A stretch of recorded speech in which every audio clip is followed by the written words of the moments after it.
Hello everyone, this is Nitpicking Nerd, and I just watched the movie Color Out of Space 2019, which is based on a short story by Lovecraft, who is a writer who inspired a whole bunch of very interesting science fiction and horror movies and movie monsters, which I always loved. I love that kind of style of bizarre, surrealistic mutants and hybrids and aliens and all that crazy kind of stuff. I love that style. You know, like in the movie The Thing or From Beyond and Slither and all those kinds of strange creatures and body horror and that kind of stuff.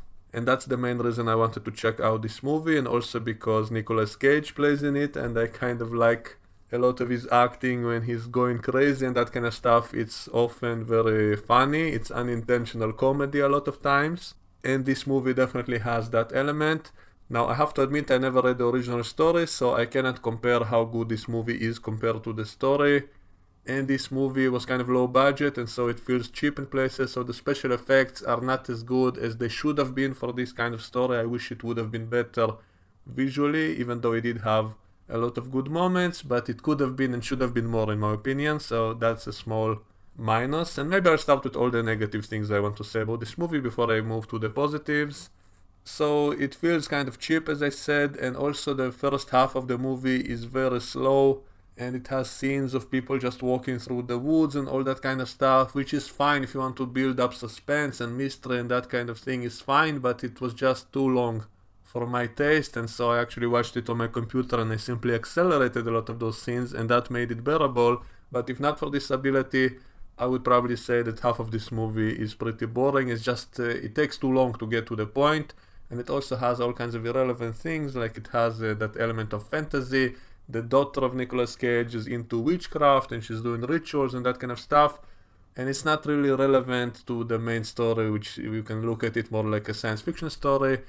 I guess they were going for that combination between science fiction and fantasy, but the fantasy element, in my opinion, could have been dropped entirely, and it's totally pointless and it doesn't lead anywhere, so it was just filler.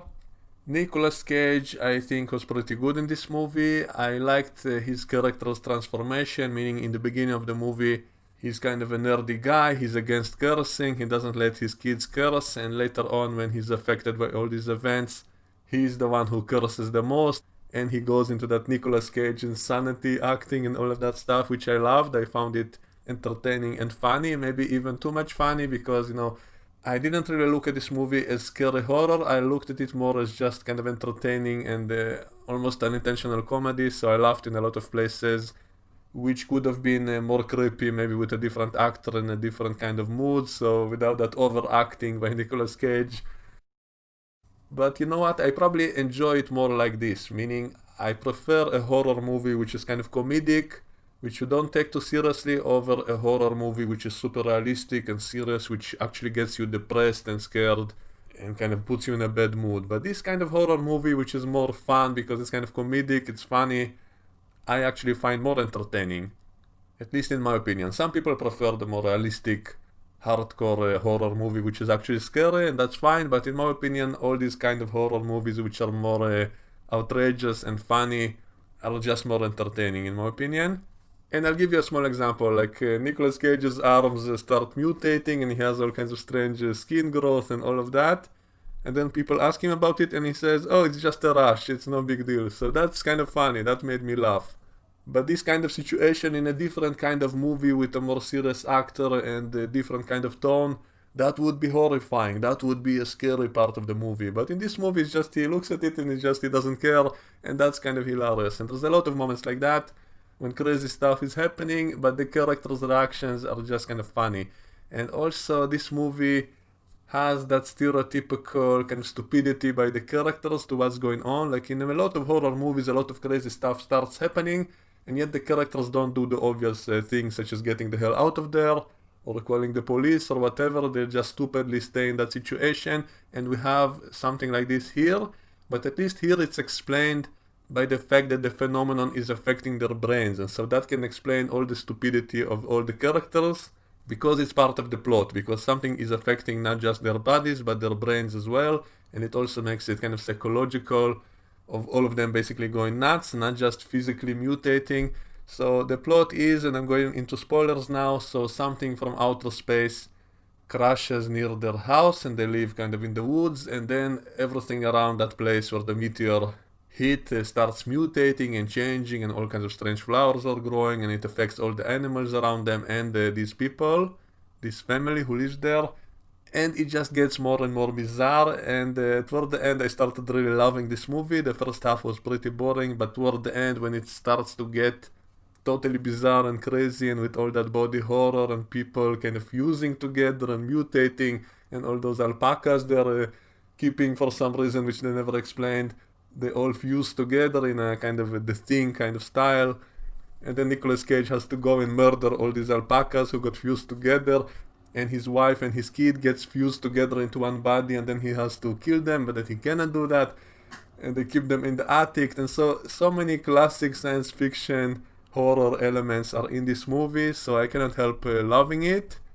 But the special effects could have been better. It looks a little bit cheap in some places, and there's also a lot of missed opportunity. For example, their dog disappeared, and I kept waiting when will it show up again as some kind of mutated monster, but yet it never did. Even till the end of the movie, it never showed up back again. So I suspect maybe it was cut from the movie because of a lack of budget, or maybe what they made just didn't look good enough, and so they cut it out of the movie, because it was kind of set up, but then nothing was delivered. And they even kind of showed like a small statue of a dog which looks like it's mutating and stuff, and so I presume that's foreshadowing of what will happen to their actual dog, and yet it never happened, so the dog just disappeared and that's it. And the same with the kid who fell into the well. I assumed he's going to turn into something, and yet he just disappeared, and so nothing happened. And also the very end of the movie is kind of disappointing because it was kind of anticlimactic, so everything becomes more and more bizarre and crazy, and then it just ends with no explanation. So I guess the aliens just sucked it all up back to their own dimension or something, and everything comes back to normal, and that's it. So that's extremely anticlimactic in my opinion. Like, if there was a reason for it to happen, then I'd be fine with that. Like, if that girl with the witchcraft would find some way to save the situation, or if they kill the main brain of that organism or whatever, if they manage to somehow explain it and then it would all end, then I'll be fine with that. But it just decided to end by itself, so that was kind of disappointing in my opinion. But overall I still enjoyed the movie, so I do recommend it for fans of science fiction horror or even fantasy horror, and fans of Nicolas Cage will probably enjoy a lot of scenes in this movie. So I do recommend it for those people, and as I said, the first half is a little bit boring, but just be prepared for that, and then if you can accelerate it a little bit, then you can fix it and still enjoy the movie. So that's all I had to say about it for today. Let me know what you think and we can discuss it in the comment section below, and I will see you all next time. Bye bye.